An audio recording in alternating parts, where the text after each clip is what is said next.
Hey everybody, this is Stormy Duo here making our first vehicle tutorial video. We have a 2006 Ford 500 SE that we are having a little bit of a problem with. The blower motor, whether it's on heat or cool, blows beautifully on 4,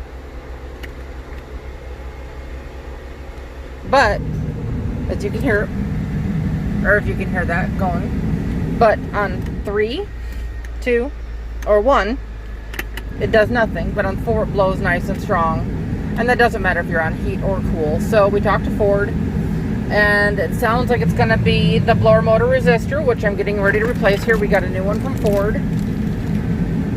It is the YH1715, or the original part number was the 3F2Z18591AA. They did say that the new one looks a little bit different. I'll show you that a little bit later as we're getting into that, but follow me along as we do this. Okay, the first step in the process is going to be removing this panel. The black panel here underneath the passenger side of the dash. As you can see, it's got some little clips and everything on there, so we're going to have to get a little creative with this one. I'm going to hand the phone to my husband.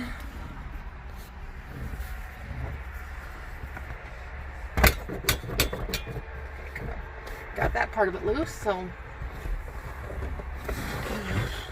these are pretty resilient. So I mean, as long as it's not particularly cold out, you'll be fine going ahead and giving it just a good pull. Get it.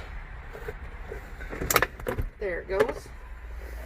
So that took a little bit of creativity. As you can see, I could probably use a good cleaning, but that's a whole other story. So I'm going to set that just off to the side for the moment.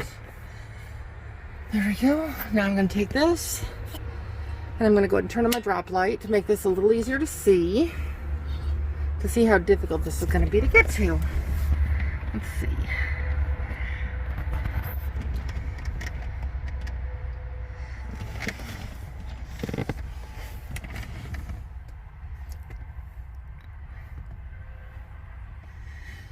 Okay, this right here is the blower motor, for any of you that are curious. And once I locate it, I will be right back.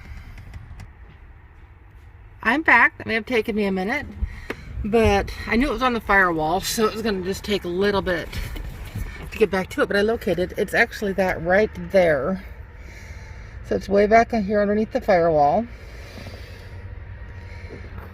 And so just bear with me as I get into position to go ahead and replace that. Just sweating like crazy. Well, with my husband's help, we got to get the screws. I'm not as much of a monkey as I used to be. Oops, I'm turning the camera the wrong way, so that might help. Honey, can you reach that plug that you just pulled out so we can show that to everybody? It's that right there. So actually the new one looks just like that. So now we're going to go ahead and put the new one on, the part number I showed you earlier in the video. And then as I showed you before, as you can see the screws, they're laying next to the drop light. And he's had to kind of be a monkey and get upside down in there. I was doing that too, but I'm not quite as much of a monkey as I used to be. So you definitely want to be flexible if you're trying to do this yourself. If not, since it's all the way back on the firewall, let's see if I can show you a better image of this.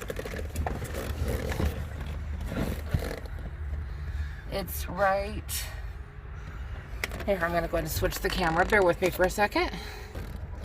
Okay, I switched the camera around. It goes right back there. Where that narrow slit is with the 2 screw holes, that's right where it goes. Yeah. It's important to note that when you're taking this old part out, the plug that goes onto here, I should have videoed this when I was doing this, I apologize. It's going to have a little tab on one side of the plug. On this side, you see there's no teeth on this, so I mean, this will help when you're ready to put it back on. But there's a little tab that goes right here, and this little tab is about right here where my thumb is, and you're going to want to push on that and then try to pull that off. If you can't pull that off, gently take like a little stubby screwdriver, and then just gently get in between this and that, and then just kind of tilt the screwdriver like this while you're pushing down on that tab. It's very important. Do not pull up on the tab or you will break the plug. So it's important to push down on the tab as you're pulling the plug off.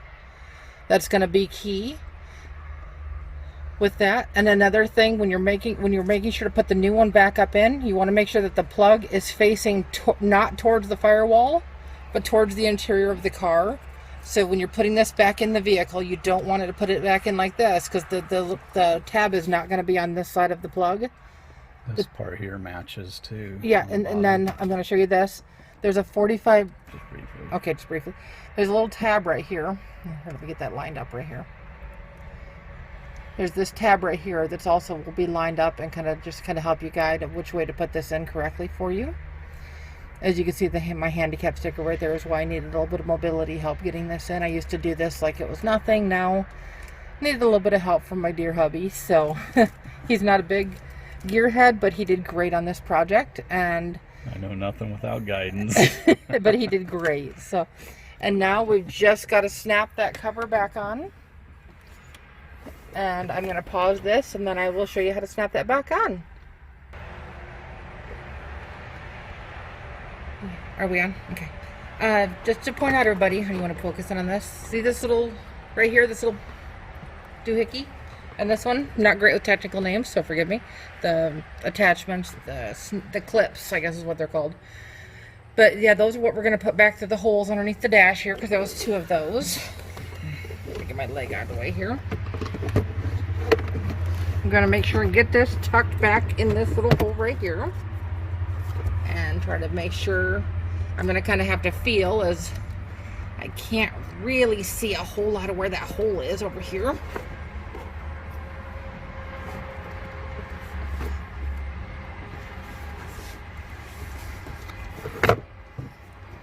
There we go. And now I just got to get this one. There it is. Lined up with this hole right. Takes me just a second to find it. Honey, can you see what I'm doing? Mm-hmm.